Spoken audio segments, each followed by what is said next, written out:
Bonjour à toutes et à tous, j'espère que vous allez bien. Vous l'avez attendu donc pour certains, cette masterclass travaux, je vous la promets depuis quelques jours. Elle est là, donc masterclass travaux pour vous faire part de mon feedback de plus de 7 ans à accompagner donc plus de 150 investisseurs immobiliers sur des projets d'investissement sur lesquels il y a pas mal de travaux. D'abord partout en France, puis au local.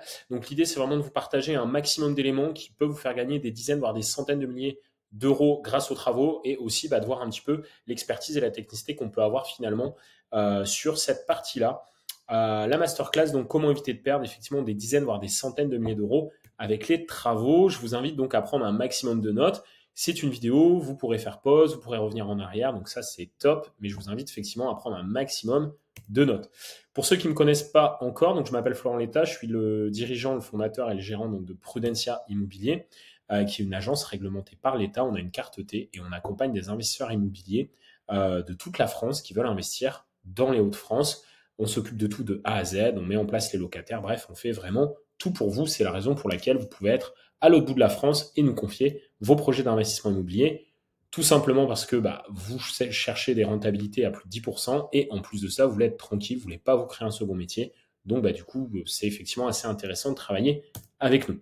Depuis 2019, donc j'ai personnellement organisé plus de 48 événements partout dans la France et à l'étranger, notamment à Londres, en Angleterre.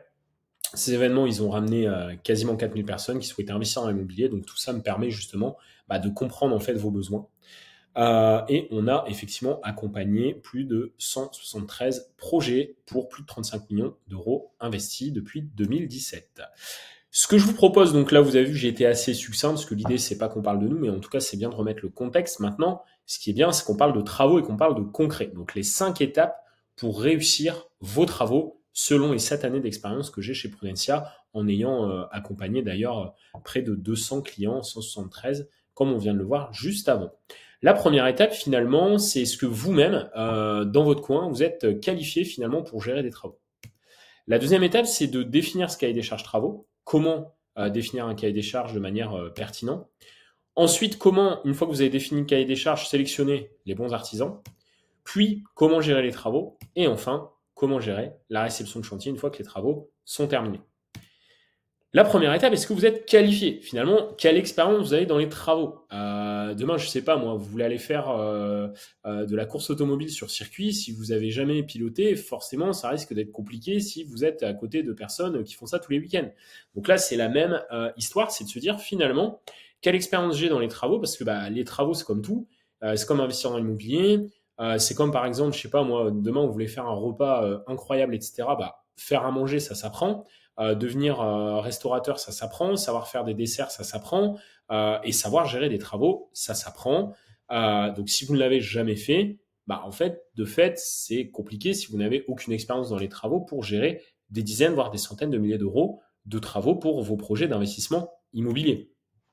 Également, est-ce que, admettons, vous avez fait un petit peu de travaux chez vous, vous êtes un peu bricoleur, mais là, vous vous dites, finalement, ouais, ok, je suis bricoleur et tout, mais moi, maintenant, s'il y a 2 apparts à retaper complètement, j'ai pas envie de prendre un an pour retaper ça, j'ai envie qu'en un mois, tout soit loué pour que je commence justement à toucher des loyers, etc. Et d'ailleurs, ce que je vous invite à faire, je vous déconseille de faire les travaux vous-même, parce que finalement, vous allez mettre du temps, mais ce temps-là, en fait, il coûte quelque chose. C'est-à-dire que si vous mettez un an à faire vos travaux, vous allez peut-être économiser 20 000 euros de travaux que vous n'allez pas donner à un artisan, mais par contre, ces 20 000 euros vont vous coûter tous vos week-ends pendant un an, que vous n'allez pas considérer au niveau de sa rémunération, alors que c'est une erreur, parce qu'en fait, si vous travaillez 2 jours par semaine, ça, est-ce que ça vaut plus ou moins que 20 000 euros sur une année? En plus de ça, vous n'allez pas pouvoir déduire fiscalement les travaux, et en plus de ça, vous allez perdre quasiment un an de loyer, parce que si, en passant par des artisans qualifiés, ils viennent à 4, ils mettent un mois ou un mois et demi à faire vos 2 apparts, et que vous mettez un an, en fait, vous venez de perdre 10 mois de loyer. Donc, admettons que c'est un F2 à 500 euros, ça veut dire 1000 euros les 2 F2 par mois, ça veut dire que vous venez de perdre 10 000 euros. Donc, vous venez de perdre 10 000 euros parce que vous avez fait les travaux vous-même, que vous pensez gagner de l'argent, mais vous venez de perdre 10 000 euros. S'il y avait 20 000 euros de travaux à faire en passant par des artisans, ça veut dire que finalement, vous venez de gagner que 10 000 euros.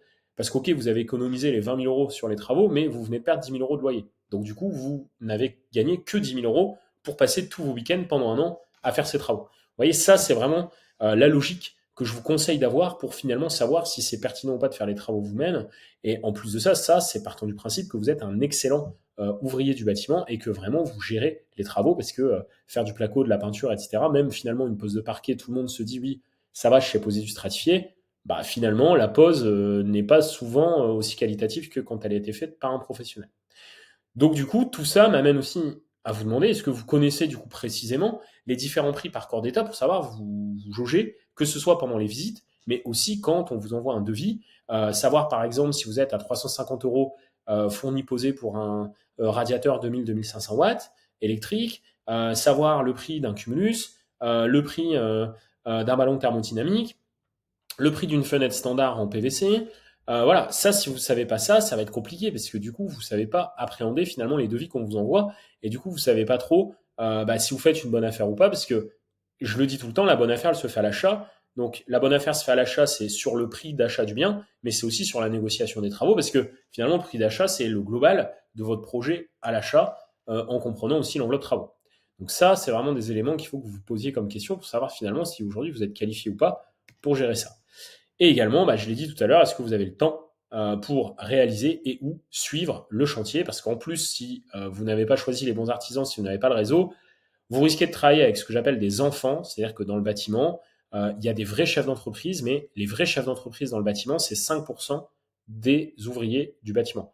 95% sont des enfants qui vont vous demander beaucoup de temps, qui vont être chronophages, qui vont pas être proactifs, qui vont vous demander à chaque fois de trouver des solutions aux problèmes, bref, qui vont finalement vous demander de faire un taf de maître d'œuvre. Et ça, si vous n'avez pas le temps, ça va être compliqué parce que si vous leur répondez pas, ils sont émotionnellement instables et ils risquent même de quitter le chantier. Et ça, croyez-moi, ça m'est déjà arrivé sur des chantiers pour des clients ou même à titre personnel. Donc ça, du coup, vous apprenez de vos erreurs et vous savez ce qu'il faut mettre en place justement pour pas que ça se reproduise. Encore une fois, je le répète, des chantiers, j'en gère depuis 2017. Sur les 2 dernières années, on a géré 3,5 millions de chantiers de travaux sur les 2 dernières années. Donc ça représente quand même pas mal d'argent. Et également, si vous vous dites, OK, je vais faire le suivi, j'ai le temps, je le disais tout à l'heure, 95% des artisans du bâtiment, malheureusement, sont des enfants. Si vous n'avez pas l'habitude d'être confronté à ce genre de profil, en fait, ça va pas aller. Il va pas y avoir d'échange, vous n'allez pas trouver de solution, ça va être très, très compliqué. Donc ça, c'est pour la première étape. La première étape, vous voyez déjà, est-ce que vous êtes qualifié ou pas? Donc là, déjà, je pense que je vous ai déjà donné pas mal de billes pour essayer de comprendre et d'appréhender un peu mieux, finalement, cette phase de travaux. Maintenant, finalement, définir le cahier des charges. Quel type de prestation vous allez vouloir? C'est-à-dire que demain, si vous faites du F2 en location nue classique dans une ville moyenne, par exemple Valenciennes, Douai ou Cambrai, en fait, il faut un niveau de qualité propre, avec des matériaux robustes, costauds, pour pas que ça change tous les 3 ans. Typiquement sur les choix de parquet, c'est pour ça qu'il ne faut pas lésiner sur le choix du parquet. Et oui, il faut mettre un parquet entre 20 à 30 euros le mètre carré et n'allez pas chercher le parquet premier prix à 7 euros du mètre carré chez Brico Dépôt, parce que là, du coup, vous allez être déçu. C'est pas forcément du passage intensif. Il a une lame, une couche d'usure en fait qui est très faible, et donc finalement, vous allez le changer tous les 2-3 ans. Sauf que, par exemple, sur une pose de parquet, ce qui coûte cher, c'est pas vraiment le parquet en lui-même, c'est la pose. C'est-à-dire que la pose, on est en moyenne entre 25 à 35 euros du mètre carré la pose de parquet, et donc finalement, la pose de parquet, elle coûte au moins aussi cher que le matériau. Donc du coup, si vous prenez du matériau qui n'est pas très qualitatif, en fait, c'est un gouffre financier. Mais ça, encore une fois, il faut l'expérience pour comprendre ce genre de choses. Donc, quel type de prestation vous voulez? Si vous voulez faire de la location courte durée, si vous voulez faire de la love room, là, forcément, on va pas être sur le même type de prestation. La seule chose que je vous déconseille, c'est de faire du cheap, c'est de faire de l'à peu près, de faire du cache-misère, parce que ça, comme je le dis tout le temps, le moins cher, c'est le plus cher. Et là, pour le coup, vous allez perdre beaucoup d'argent si vous faites les choses à moitié. Vous allez perdre le prix des matériaux, la main-d'œuvre, et vous allez être obligé de devoir tout refaire dans 6 mois, 1 an ou 2. Et en plus de ça, comme le rendu va pas être top, vous n'allez pas avoir des locataires que vous voulez avoir dans vos appartements. Donc, vous allez avoir des locataires de seconde zone, où en plus derrière, vous avez des risques de dégradation ou d'impayés. Donc ça, vraiment, soit vous faites du propre classique, ce qu'on appelle la boîte à chaussures propre, classique, soit vous faites du plus haut de gamme, pour du coup aller chercher de la location courte durée ou de la love room ou de la location atypique. Par contre, ne concevez pas vos travaux dans les appartements comme si vous souhaitiez y habiter. Parce qu'encore une fois, on doit mettre des matériaux costauds, mais on ne doit pas forcément mettre des matériaux chers. Et c'est là toute la différence. Et c'est là où aussi, c'est bien d'avoir des vrais professionnels qui ont réfléchi à ça pendant plusieurs années pour comprendre finalement quels sont les matériaux les mieux adaptés par corps d'état, c'est-à-dire pour la cuisine, pour la salle de bain, mais également pour les choix de sol, pour les choix aussi de peinture, savoir est-ce que je vais ratisser un mur, est-ce que je vais le plaquer, ce genre de choses. Comment et que négocier finalement quand on établit un cahier des charges avec les artisans? Bah, en fait, pour négocier déjà, j'en reviens à ce que je disais dans la première étape, il faut connaître les prix.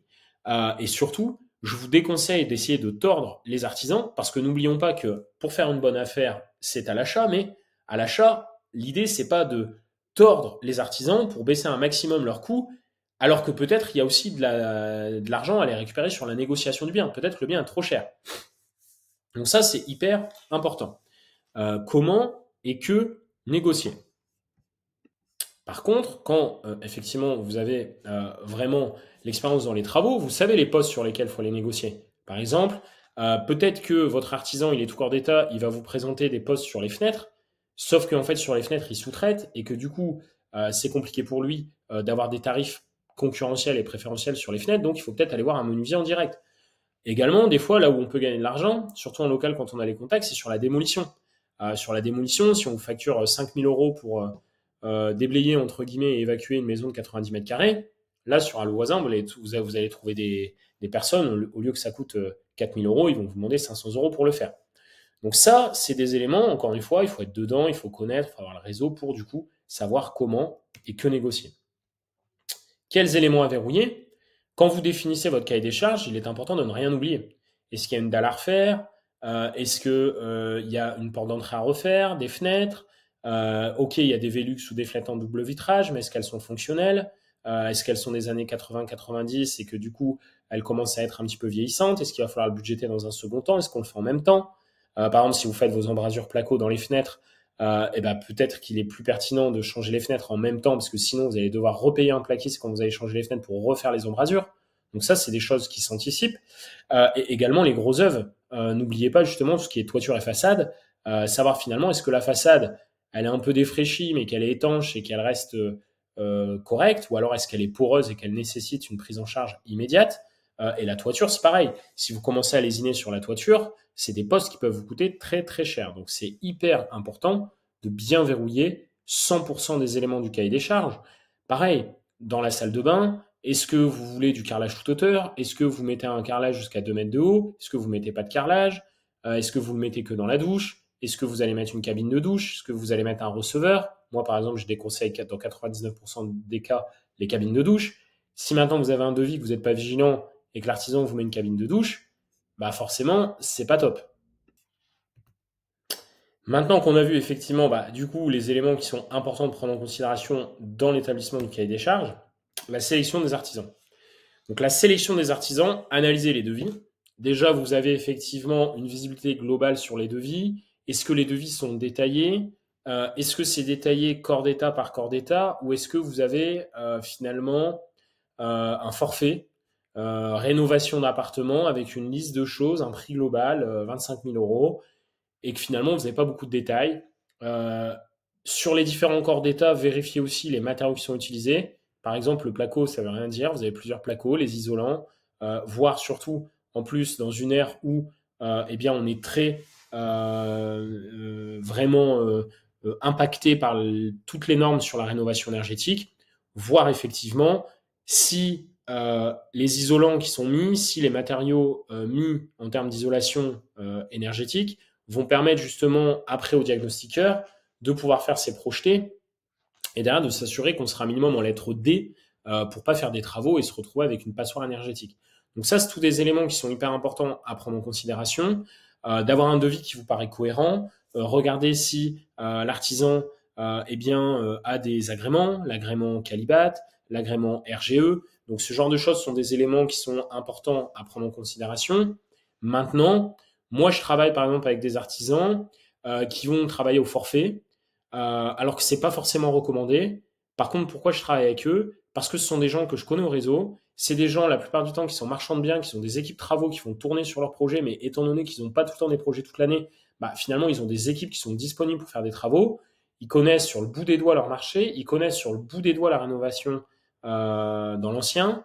Et du coup, je travaille avec eux. Ce sont des partenaires de qualité qui sont connus, qui sont reconnus, où on a déjà vu des chantiers, on a déjà travaillé avec eux, on a des collègues, on a des confrères qui travaillent avec eux. Donc ça, ce sont tous les éléments justement qui m'amènent au deuxième point qui est sur le réseau.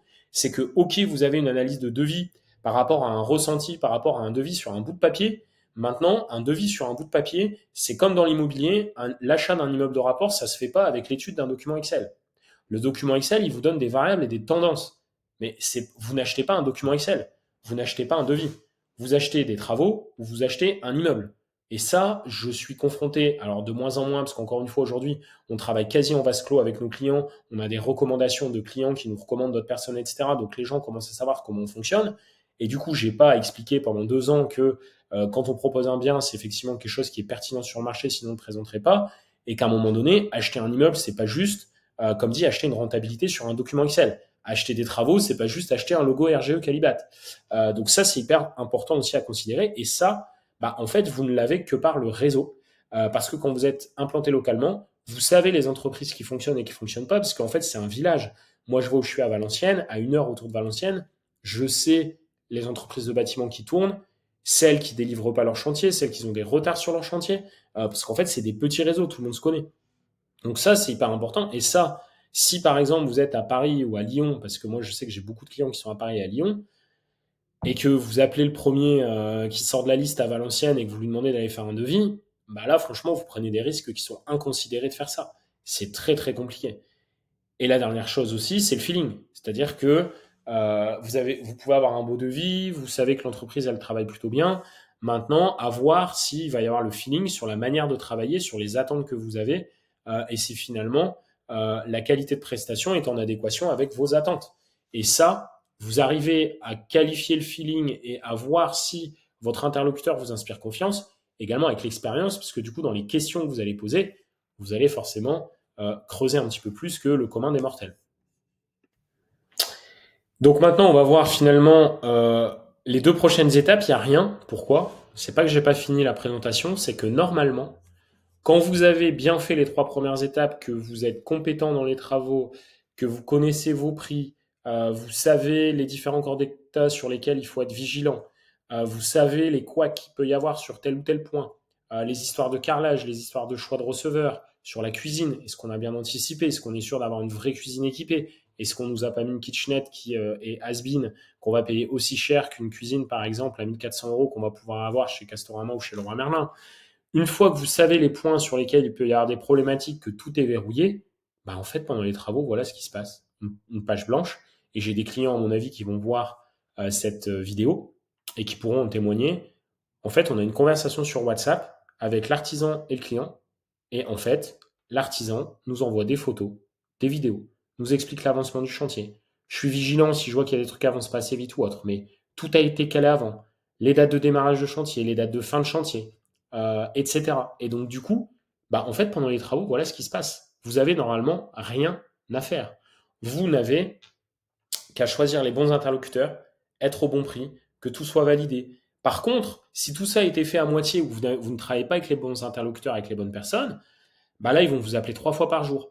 Ouais, mais dans la cuisine, j'ai oublié, du coup, j'ai pas de prise 6 carrés là pour mettre ta plaque électrique, on fait comment? De toute façon, t'avais qu'à voir, hein, dans le devis, c'est pas marqué. Moi, j'ai jamais dit que j'allais faire ça, voilà.